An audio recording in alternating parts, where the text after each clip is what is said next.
Alors, bon, je partirai évidemment, vous allez voir, je considère, pour pasticher Marcel Mauss, que la mode est un fait social total. Et je voudrais juste souligner 3 points. Les 2 premiers reviennent à des choses qui ont déjà été entendues, dites et entendues ici, sur le rappel, évidemment, entre mode et modernité. Deuxième point, ce sera de montrer comment la mode, en fait, est une forme de modernité paradoxale. Et en dernier point, celui qui m'importe le plus, et j'essaierai d'y venir très vite, c'est que, justement, contrairement à cette idée reçue du rapport entre mode et modernité, je voudrais montrer comment la mode est en fait un résidu ou une forme résiduelle de l'archaïque dans le moderne. C'est ça à quoi je tiens le plus. C'est peut-être la chose qui n'a pas encore été entendue ce soir et j'essaierai d'expliquer pourquoi j'en arrive à cette proposition paradoxale. Je commencerai par une citation de Jean Baudrillard, puisque Baudrillard est dans le titre de cette intervention, tout au moins sur la brochure. Dans la mode, comme dans le code, les signifiés se défilent et les défilés du signifiant ne mènent nulle part. Cette phrase est extraite d'un article de Jean Baudrillard qui avait paru dans Traverse en 1976. C'est vrai que à l'époque, Jean Baudrillard était encore très marqué par les travaux de Roland Barthes, notamment effectivement du système de la mode, mais par d'autres travaux de Roland Barthes qui avaient influencé aussi sa pensée pour le système des objets. Bref, c'était toute cette période de sémiologie que l'on retrouvait dans les premiers numéros de Traverse. Ça ne s'est jamais véritablement démenti, mais contrairement à ce que j'ai entendu dire précédemment, Jean Baudrillard s'est profondément intéressé à la mode et il le faisait avec une très grande jouissance et dans une très très grande euphorie. Il a même accompagné les créations d'une jeune designer et créatrice de mode qui était comorienne. Alors, très vite sur des choses que vous avez déjà entendues. La liaison entre mode et modernité. La mode est un phénomène moderne. Voilà ce que les sociologues ont répété à l'envi ou les historiens qui se sont penchés sur cette question. Vous avez entendu Baudelaire dans Le peintre de la vie moderne, où on trouve cette phrase sur le beau, si souvent citée, et elle l'a été ici, qu'elle en perd toute intelligence critique. Donc Baudelaire l'avait dit avant les Simmel, Georg Simmel, philosophie de la mode, dont il a été également question ici, ou les Lipovetsky, l'empire de l'éphémère, qui a été également cité ici. Donc, et là je passe vite, la relation mode-modernité ne serait pas que d'étymologie, mais de cause à effet. La mode, telle que nous l'entendons du moins, aurait été dès l'origine portée par l'émergence du sujet moderne, c'est-à-dire par l'émergence du sujet en tant qu'instance autonome critique, guidée par la raison dans la découverte et l'affirmation de soi. Mais c'est là que les choses se compliquent, car l'explication de la naissance de la mode par l'émergence de l'individu et de son désir d'affirmation de soi, c'est-à-dire de distinction, se heurte au mode de fonctionnement grégaire de la mode. Et comme auraient dit Bouvard et Pécuchet, c'est un des ouvrages que j'affectionne entre tous, comment concilier une telle contradiction? Alors, en posant peut-être, comme le fait Georg Simmel, et je cite Georg Simmel, que la mode a en propre de rendre possible une obéissance sociale qui est, écoutez bien, rendre possible une obéissance sociale qui est tout à la fois une différenciation individuelle. ou bien, toujours Georg Simmel, fonction de la mode, relier au tout social, et distinguer sont les deux fonctions fondamentales qui œuvrent ici, c'est-à-dire la mode, inséparablement, et bien que ces deux termes soient strictement contraires, relier et distinguer, et bien que ces deux termes soient strictement contraires, ou peut-être bien pour cette raison même, chacun est la condition de possibilité de l'autre. Mystère de cette copossibilité sur lequel je ne m'étends pas. Mystère de cette copossibilité, sauf à penser comme Tarde que toute réalité sociale est réglée par les lois de l'imitation, c'est-à-dire que les hommes s'imitent en permanence pour créer, inventer, agir. Sauf aussi à penser comme Simmel lui-même, ce qui n'est pas contradictoire avec la théorie sociologique de l'imitation, que la recherche de distinction qui est apparue avec la modernité, et là j'insiste, vient moins d'une volonté d'affirmation singulière que d'une volonté d'affichage d'appartenance sociale, c'est-à-dire au fond de la recherche d'une distinction non plus individuelle, mais sociale. Autrement dit, et là aussi je vais très vite, la mode remplacerait les stratifications hiérarchiques des sociétés de caste par des distinctions de classe. Tout ceci est fort connu. Mais justement, je ne suis pas sûre que la mode obéisse, que cette liaison entre mode et modernité soit si claire et si évidente qu'ont pu le dire les Baudelaire, Simmel, Benjamin et bien d'autres ensuite. D'abord, si elle s'inscrit dans la modernité, elle s'y inscrit de manière paradoxale. D'abord, elle se situe hors de la sphère de l'utile, c'est-à-dire hors de l'utilitarisme moderne, sans cependant être dans la sphère ou entrer dans la sphère du sacré, comme dans la conception romantique, l'art le serait. Alors, donc, elle n'est pas dans la sphère de l'utile, sans être pour autant dans la sphère du sacré comme l'art. Alors, évidemment, cela vaut au XIXe siècle, ça ne vaut pas pour aujourd'hui, où la mode, justement, est même en avance sur l'art contemporain, dont elle se distingue d'ailleurs de moins en moins dans cette sortie de la sacralité. Deuxième point qui en fait un phénomène d'une modernité paradoxale à mes yeux, et là je vous dis j'avance avec des bottes de 7 lieues, elle est sans dehors. Totalitaire? Bon, il faut éviter les gros mots. En tout cas, ce que l'on peut dire, c'est qu'il n'y a pas d'autre de la mode. L'altermode ou la non-mode sont des modes. Et ça, c'est apparu très vite. Georg Simmel le dit d'ailleurs très bien. Celui qui se croit meneur est mené. Celui qui se croit hors ère du temps en est la plus parfaite incarnation. Deuxième point, troisième point, la mode ignore le négatif. Elle intègre ceux qui la nient.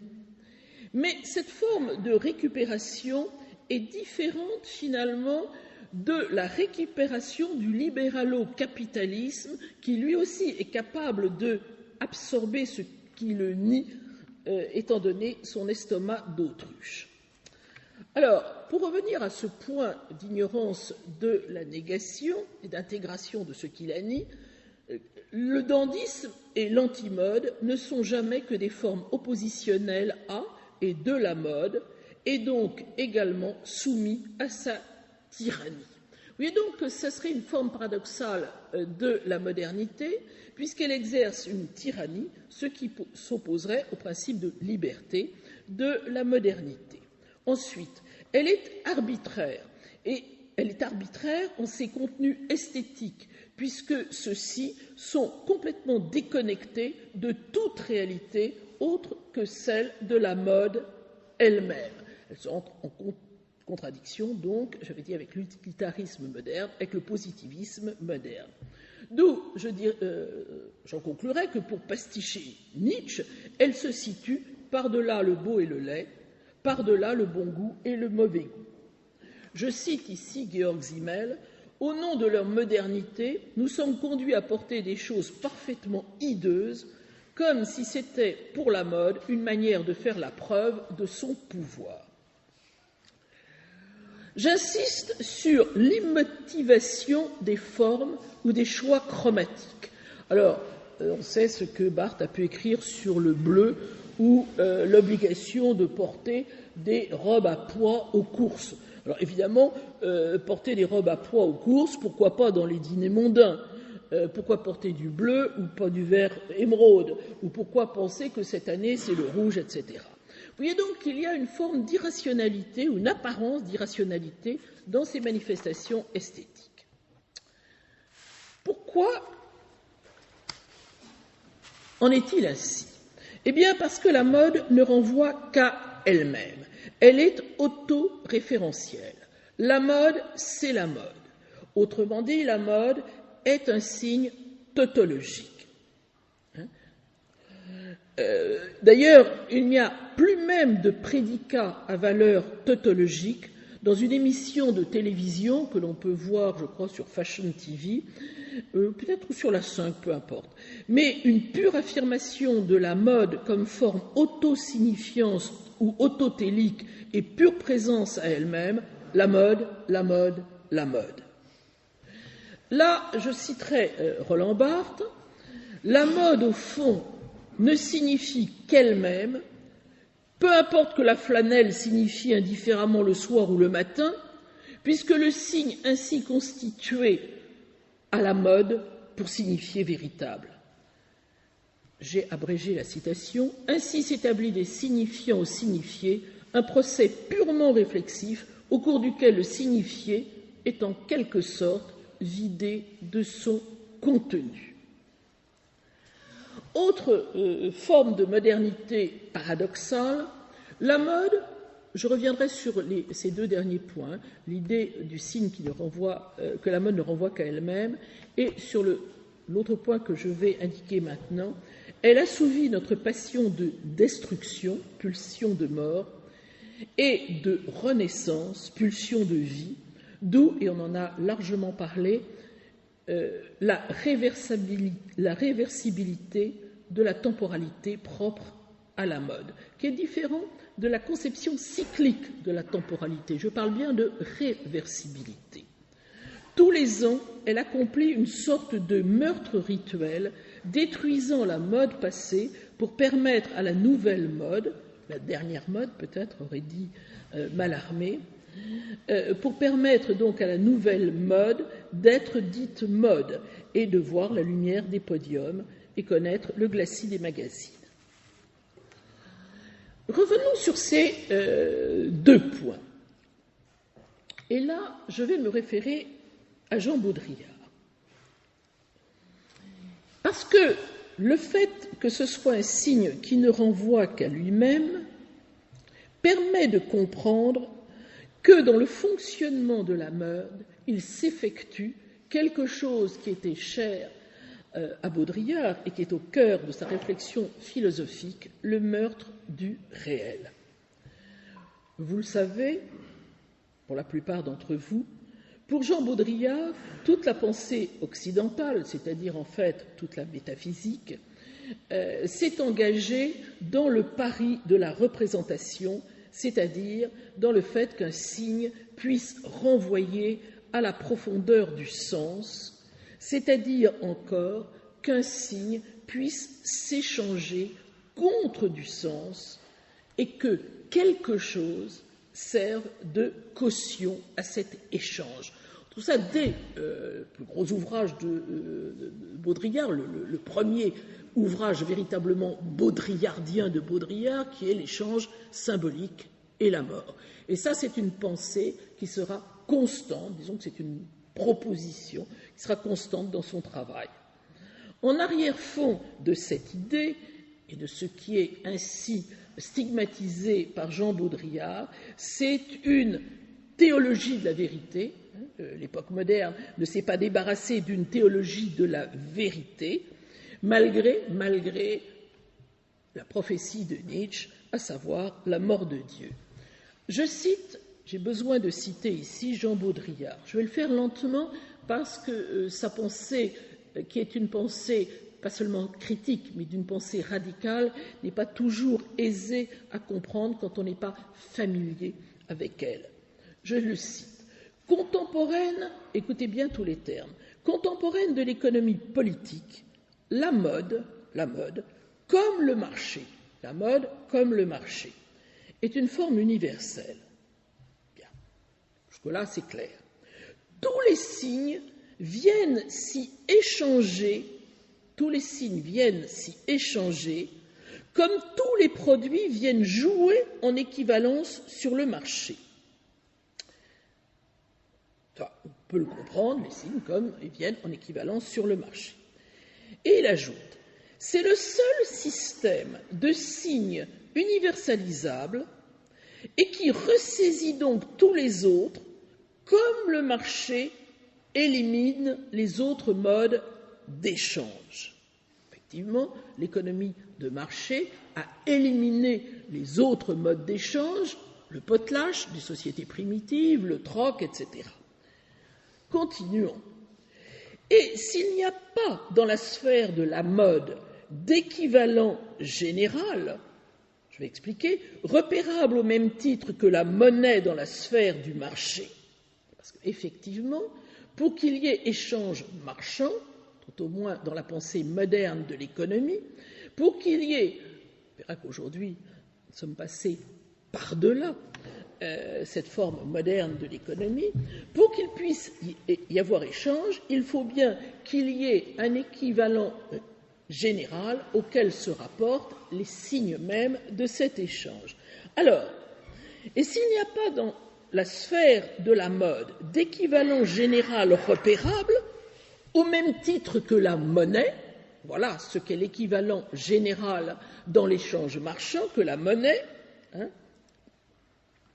la monnaie dans la sphère du marché, c'est que la mode se situe d'emblée dans une abstraction plus formelle encore que l'économie politique, à un stade où il n'est même plus besoin d'un équivalent général sensible. Dans le marché, il cite l'or ou la monnaie. Il y a longtemps que nous n'avons plus d'étalons or. Enfin, ça a été, après la Seconde Guerre mondiale, il a été éliminé. Mais pendant encore assez longtemps, il y a eu la monnaie. Nous ne sommes plus dans cette phase, mais au moment où Jean Baudrillard écrit, il était encore dans cette phase-là. Et donc, la mode va encore plus loin que dans le système d'échange des signes que le marché. Il n'a plus besoin d'équivalent général parce que cet échange ne subsiste plus que sous la forme, parce que ce qui subsiste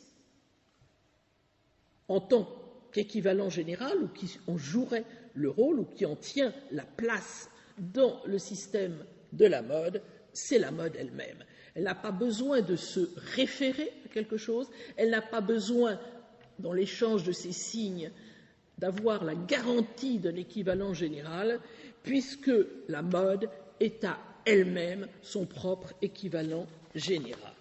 Autrement dit, la mode est la forme extrême de ce procès de désymbolisation effectué par la modernité. Le signe, dont le signe mode est la forme, est en quelque sorte le passage à la limite, n'est là que pour dissimuler qu'il n'y a rien au-delà de lui-même, et ce signe mode qui va plus loin que le signe de l'économie politique dans l'économie marchande moderne, ce signe mode, donc, je dis que le passage à la limite, n'est là que pour dissimuler qu'il n'y a rien au-delà de lui-même, et il inaugure l'ère des simulacres et de la simulation. Cette ère de la simulation s'ouvre par une liquidation de tous les référentiels. Le réel se voit remplacé par les signes du réel avant que ces signes ne soient eux-mêmes remplacés par quelque chose qui est de l'ordre du spectral, avant que ces signes n'aient même plus besoin pour s'échanger. Il y a une première phase où le réel est remplacé par les signes du réel, et ensuite, ces signes eux-mêmes n'ont plus besoin pour s'échanger de cette ultime caution, à savoir le spectre du réel, même sur le mode transitoire d'une persistance rétinienne. Le signe de mode ou le signe mode, à la différence du signe linguistique, est un signe dont l'arbitraire, jamais entaché par quelque ombre de référentialité, est un signe pur. D'où la perfection de ce système de la mode, ou du système constitue les signes de la mode, puisque ce système ne s'échange plus contre du réel. Perfection donc d'un système délesté du poids de cette réalité ou de cette référentialité ou de ce réel, ce qui produit un effet d'euphorie. Voilà pourquoi la mode est euphorisante, c'est à cause de la perfection même de ce système, et de cette pureté des signes qui ne renvoie plus à aucun référent, qui est dans une sorte de lévitation, si vous voulez. On n'échange que du signe pur. Donc, d'où l'euphorie produite par la mode, d'où l'effet de légèreté, et là j'insiste, à surtout, c'est moi qui le dis, pas Baudrillard, surtout à ne pas confondre avec la frivolité, rien à voir avec cette légèreté, ce délestage, qui vous désancre par rapport au réel. Donc, rien à voir donc avec cette légèreté qu'il ne faut pas confondre avec la frivolité, qui, elle, au contraire, est un ancrage dans l'apparence. Le signe de mode est donc un signe dont la teneur de sens a été comme effacée. Et cette émancipation du signe de ce qui est la valeur sens produit un effet de grande liberté. Et c'est en ce sens, et cet effet de liberté est fondamentalement séduisant. Je cite Baudrillard, « L'apparence même, la circulation aléatoire ou insensée, ou rituelle et minutieuse, des signes en surface, des inflexions, des nuances, c'est tout cela qui efface la teneur de sens, et c'est cela qui est séduisant. » Donc, et j'en arrive à mon dernier point et à ma conclusion, par rapport à la production et au marché, par rapport à leur finalité impitoyable, dont elle est pourtant aussi la mise en scène, la mode est une fête. Vous voyez, par rapport au fait qu'elle n'est plus du tout liée à quelque référentialité que ce soit. Donc, elle est une fête. Pas une fête esthétique, ce qu'elle peut aussi être, bien évidemment, mais une fête transgressive. C'est comme ça que je lis Baudrillard.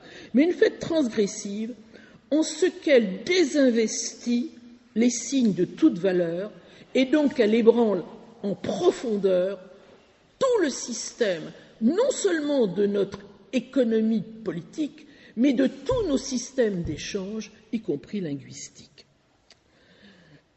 Et, d'une certaine manière, c'est moi qui le dis bien sûr, là réside son immoralité, et non pas là où les esprits grincheux la situent. Les esprits grincheux, ils situent l'immoralité de la mode dans sa soi-disant superficialité. Pas du tout. Son immoralité est justement dans le fait, dans ce désinvestissement des signes de toute valeur.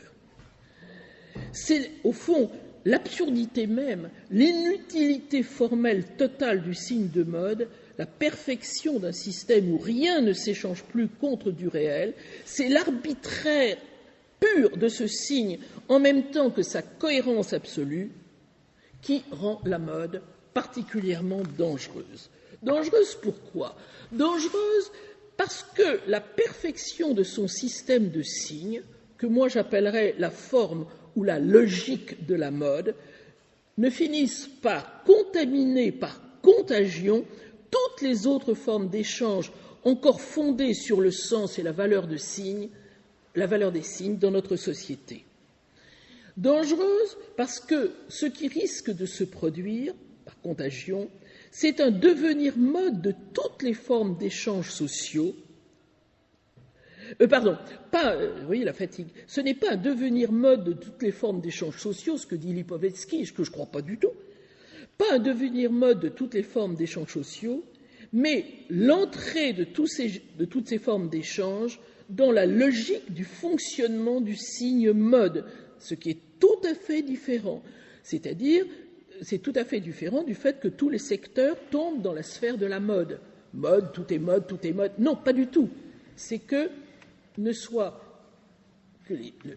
tous les systèmes d'échange obéissent à la logique de l'échange du signe de mode. Vous me direz que dans le domaine de l'économie, c'est chose faite, et depuis déjà pas mal de temps. Bienvenue donc dans l'univers du simulacre. Jusque-là, j'ai été assez fidèle, je crois, tout en ajoutant un certain nombre de choses, parce qu'il a peu parlé finalement de la mode, à part quelques articles, à peu près fidèle à ce que pense Baudrillard et qui correspond aussi à ma manière de concevoir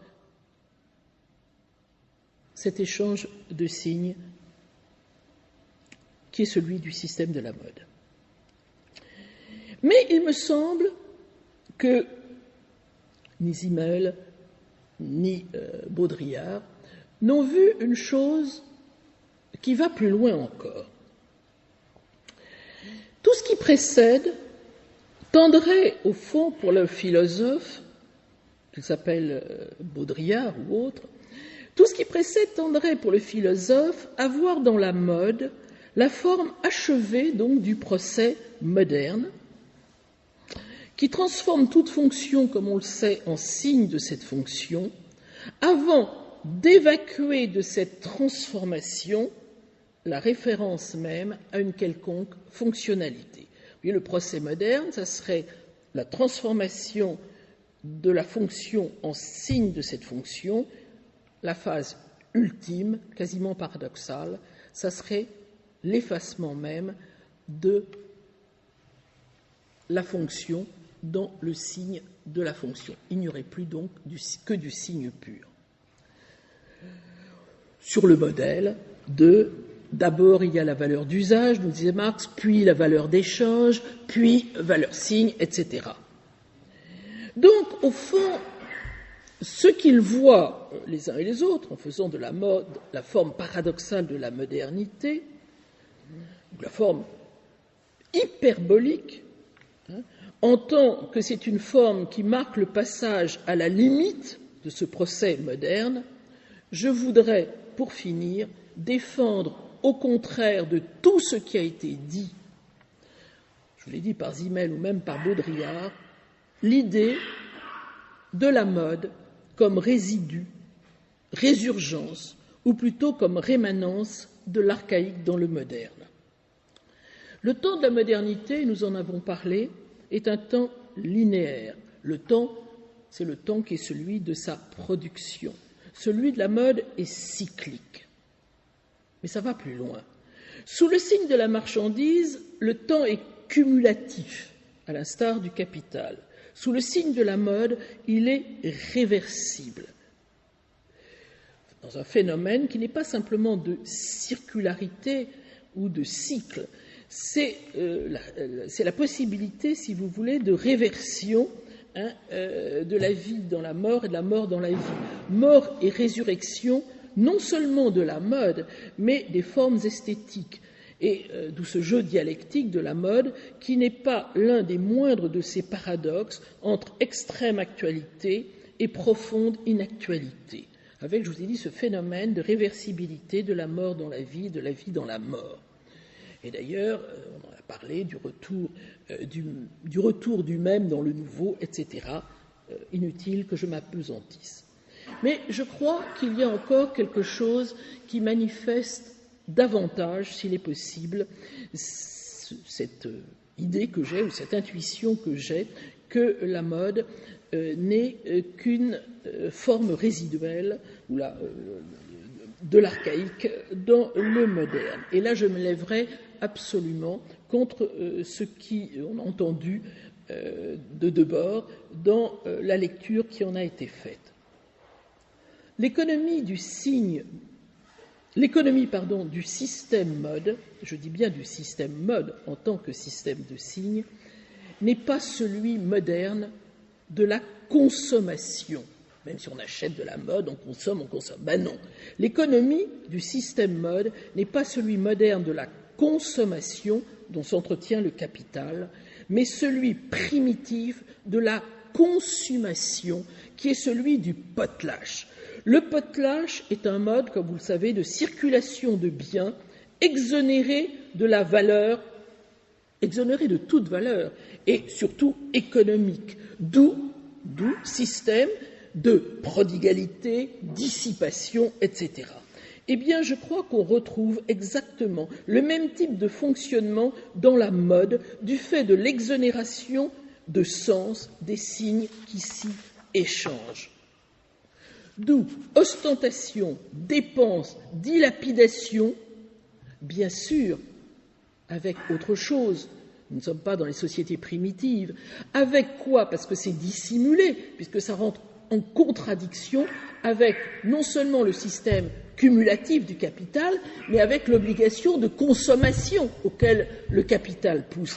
Donc, ostentation, dépense, dilapidation, avec l'alibi d'un discours fonctionnel, comme celui des sociologues, à commencer par Simmel, de la fonction distinctive, par lesquelles les sociologues rationalisent le phénomène de la mode. C'est pour se distinguer. Non, nous sommes dans un phénomène de type potlatch, consommation, pure prodigalité, sous couvert, bien sûr, de morale pratique. Prenez par exemple le gadget. On le recouvre d'une sorte d'utilité pratique, ou bien dans la mode d'utilité économique. C'est vrai que ça, il y a, si vous voulez, d'un point de vue du PIB d'un pays, c'est extrêmement important. Donc il y a une espèce de moralisation qui sert d'alibi à ce que l'on ne veut pas voir, c'est-à-dire ce type d'échange archaïque qui se maintient au cœur du plus moderne. Mais, dernière phrase, et là évidemment il faudrait reprendre tout, et je n'en ai pas le temps, je suis trop fatigué, le sacrifice de la valeur, qui est au cœur du potlatch, s'opère dans la mode sur un mode différent de la façon dont il s'opère dans les sociétés primitives.